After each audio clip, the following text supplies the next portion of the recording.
સુરત પોલીસે સાયબર સ્વેલરીના આંતરરાષ્ટ્રીય રેકેટનો પર્દાફાશ કર્યો છે। ઊંચા પગારની લાલચ આપી વિદેશમાં યુવકોનું અપહરણ કરનારી ગેંગના 4 સબ એજન્ટ નિપેન્દર ચૌધરી, પ્રીત કમાણી, આશીષ રાણા અને વડોદરાના અકીબ હુસેનની ધરપકડ કરવામાં આવી છે। આરોપીઓ ₹21,000 કમિશન પર કામ રાખતા હતા। રેકેટમાં ફસાયેલા 2 યુવકો સુરતના અમીન ગાંજી અને વડોદરાના સાહિલ ખોખરને ₹70,000ના પગારની લાલચ આપીને એજન્ટ દાનિશની મદદથી થાઈલેન્ડના બદલે મ્યાનમાર મોકલવામાં આવ્યા હતા। બેંકોક એરપોર્ટ પર ઉતર્યા બાદ તેમને અન્ય યુવકો સાથે મ્યાનમારની સરહદી પર 400 કિલોમીટર દૂર લઈ જઈ નદી પાર કરાવી જંગલમાં ધકેલી દેવાયા હતા। ત્યાં રિવોલ્વરની અણીએ તેમને સાયબર ફ્રોડના કામો કરવા મજબૂર કરાતા હતા। જો ઇનકાર કરે તો તેમને ટોર્ચર રૂમમાં ગોંધી રાખવામાં આવતા હતા। યુવકે ભાગવાનો પ્રયાસ કરતા તેના પર ગોળીબાર થયો હતો અને તે ગુમ થયો હતો। પોલીસે આ 4 આરોપીઓની પૂછપરછ બાદ ગુપ્ત ઓપરેશન હાથ ધરીને સુરત અને વડોદરાના 2 યુવકોને સફળતાપૂર્વક પરત લાવ્યા છે। આ રેકેટમાં હજુ પણ 300 થી વધુ ભારતીય યુવકોને બંધક બનાવવામાં આવ્યા હોવાની આશંકા છે। એમાં હવે અમે લોકોએ ચોથો એજન્ટ પકડી લીધું છે। એ વડોદરાનું છે અને એમનું નામ આકિબ છે। એ એકચ્યુઅલી સબ એજન્ટ તરીકે કામ કરતો હતો। એમનો કોઈ સીધો કમ્યુનિકેશન હાલ સુધી તપાસમાં બહાર નથી આવ્યો કે સીધો ત્યાં સાયબર સ્લેવરીની ગેંગ સાથે જોડાયેલો હોય મ્યાનમારમાં, એવું કોઈ નથી। પણ કોઈ બીજા એજન્ટ સાથે કામ કરતો હતો તો એમ સબ એજન્ટ તરીકે એમને 2 માણસો અત્યાર સુધીમાં મોકલ્યું છે ત્યાં, અને એના માટે એમને જે કમિશન મળી છે એ ₹21,000ની છે। એના સિવાય અત્યાર સુધીમાં તપાસમાં એમ સામે આવ્યું છે કે સૌથી મોટો જે એજન્ટ છે નિપેન્દ્ર ચૌધરી, એ હાલ સુધીમાં એમના મોબાઈલથી અમે લોકોને જે મળ્યું છે એમાં 30 જેટલા બિનાન્સ અથવા ટ્રસ્ટ વોલેટનો ટ્રાન્ઝેક્શન્સની વિગતો છે। એના સિવાય અમે લોકોને 51 જેટલા પાસપોર્ટો પણ મળ્યા છે, પાસપોર્ટની કોપી એમના ફોન પર। અને એ જે પાસપોર્ટ છે તમામ પાસપોર્ટ શ્રીલંકાનું છે, ઇથિયોપિયાનું છે અને ઇન્ડિયાનું છે। બીજા ઘણા બધા એજન્ટ હશે એમાં, બટ હાલ કેમ કે તપાસ ચાલુ છે તો પછી તમને અપડેટ કરવામાં આવશે। એ ગુપ્ત રીતે અમે લોકોએ કર્યું છે અને હજી ઘણા બધા છે જે રેસ્ક્યુ માટે વેઇટ કરી રહ્યા છે, તો પછી આ બાબતે ખુલાસો કરવામાં આવશે। તો ભોગ બનનારનું જ્યારે અમે લોકોએ વાત કરી તો સામે આવ્યું કે એ લોકો એને ગન પોઈન્ટ ઉપર, કેમ કે શું છે એ લોકોને જૂઠ બોલીને અહીંથી લઈ જવામાં આવતો હતો કે તમારે બેંકોક ખાતે જોબ આપવામાં આવશે, પણ ખરેખર જોબ બેંકોકની મ્યાનમારમાં હતી અને એ લોકોને ઇલીગલી બેંકોકથી થાઈલેન્ડ અને થાઈલેન્ડનું બોર્ડર ક્રોસ કરાવીને મ્યાનમાર લઈ જતા હતા।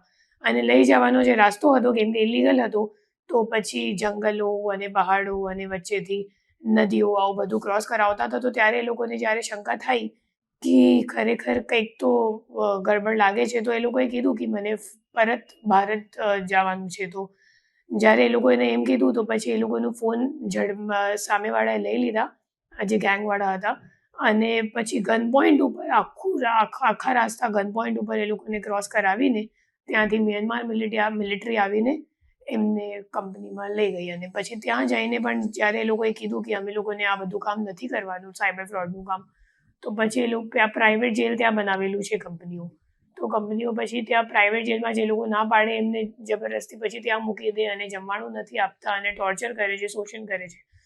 તો શું થાય, પછી જે ભોગ બનનારો છે એ લોકો થકારીને પછી હા પાડી દે, કેમ કે એ લોકો પાસે પૈસા તો હોતો નથી કે પરત જવા માટે એ લોકો 3.5 કે 4 લાખ રૂપિયા માંગે, તો એ લોકો પાસે પૈસા નથી હોતા, તો પછી એ લોકો હા પાડી દે અને જબરદસ્તી એમના પાસેથી કામ સાયબર ક્રાઇમનું કામ કરાવવામાં આવે છે। કેન્દ્રીય સરકાર સાથે સતત સંકલનમાં છીએ, સ્પેશિયલી રેસ્ક્યુ માટે, જે લોકો ત્યાં ઓલરેડી ફસાયેલા છે એમને રેસ્ક્યુ માટે।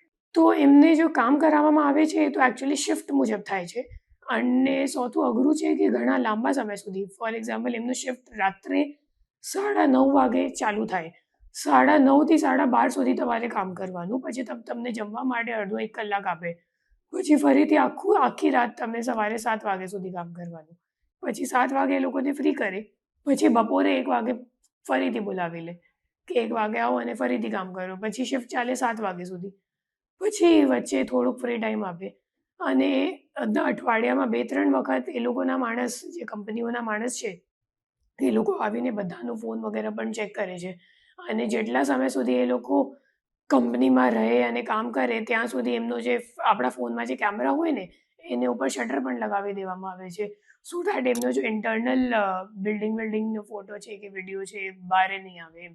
પછી એ લોકો જ્યારે હોસ્ટેલમાં પરત આવી જાય ત્યારે એ લોકો ફેમિલી સાથે વાત કરે, બટ એમાં પણ મોનિટરિંગ સતત ચાલુ રહે. મતલબ એ લોકો સરપ્રાઇઝ ચેક કરવા માટે આવી જાય કે કોની સાથે વાત કરો છો અને તમારા ફોનમાં શું છે, ગેલેરીમાં કોઈક વિડીયો કે ફોટા તો નથી ને, અહીંયા ઇન્ટરનલ ફોટા વિડીયો.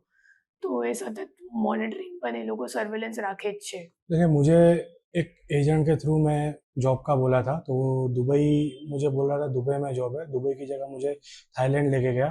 वहाँ से मुझे तकरीबन 400-500 किलोमीटर दूर लेके गया एक गांव में. वहाँ से हमें गन पॉइंट पे ज़बरदस्ती हमें जंगल के थ्रू रास्ते ले जाया गया. वहाँ जो हमें ले जाने वाले लोग थे उनके पास भी पूरा गन था, चाकू था धारदार. उन्होंने वो हमें ज़बरदस्ती लेके जा रहे थे. जंगल के रास्ते हमें बहुत लेके गए. हमें बहुत तकलीफ हुआ है वो रास्ते जाने के लिए भी. एजेंट लोग ने हमें कुछ नहीं बताया था जॉब देने के टाइम पे कि आपको इस तरह होगा, ये होगा. हमें वहाँ से लेके गए और हमें गन पॉइंट पे उन्होंने बॉर्डर तक लेके गए, थाईलैंड की बॉर्डर तक लेके गए. वहाँ से हमें फिर रिवर क्रॉस कराया और वहाँ से हमें म्यांमार लेके गए. हमें ये इस चीज़ का बिल्कुल भी उस टाइम पर आइडिया नहीं था कि हम म्यांमार जा रहे हैं, हमें हमारे साथ क्या हो रहा है. हम किसी को पूछ रहे, कोई हमें जवाब भी नहीं दे रहा था वहाँ के लोग कि हमारे साथ क्या करने वाले हैं. हम जो भी पूछ रहे थे सीधा हमको हमारे सिर पर गन रख दे रहे थे कि आप आगे बढ़िए, हमसे कोई सवाल मत कीजिए. वहाँ से हमें वो लोग ने गन पॉइंट पे ही रिवर क्रॉस कराया. रिवर क्रॉस कराने के बाद वहाँ आर्मी वाला आके हमको साइबर गैंग के हवाले हमको सौंप दिया था.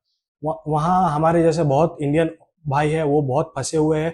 पाकिस्तानी एजेंट है जो ये काम करते हैं वहाँ पे, और भी बहुत अफ्रीकन्स है और कुछ लोग चाइनीज लोग भी है वहाँ पे काम करने वाले, और जिनको मतलब अपने इंडिया वाले भी है जो बहुत फंसे हुए हैं. हमारे पास साइबर फ्रॉड करवा रहे थे. वो भी बहुत हमें कंपलसरी करना ही था, उनकी बात सुननी थी, नहीं तो हमें वो बहुत टॉर्चर वगैरह भी करते थे, बहुत दिक्कत देते थे. खाना नहीं देते थे, खाना पीना बंद नहीं देते थे, और उनका प्राइवेट जेल बनाया हुआ था. हम ज़्यादा कुछ करते थे तो वो हमें जेल में डाल देते थे, और जेल में हमें खाना पीना कुछ नहीं देते थे, करंट भी देते थे और उनका पनिशमेंट देते थे इतना. और मैं खुद वो देख के पूरा अंदर से पूरा सहम गया था, पूरा डर गया था. मुझे जैसे मौका मिला वहाँ से निकलने का, मैं निकल के भाग के सीधा थाईलैंड पहुँच के और सीधा बस लेके बैंकॉक पहुंचा. बैंकॉक से सीधा फ्लाइट लेके मैं सही सलामत पहुंच गया हूँ सूरत. मैं इतना कहना चाहूँगा कि आप किसी भी एजेंट या किसी भी पे भरोसा ऐसे नहीं करें. आप अब फॉरेन की जॉब की लालच में आके आप किसी को पैसे ना दे, किसी पे भरोसा ना करें, और अपने ही देश में सुरक्षा से रहे.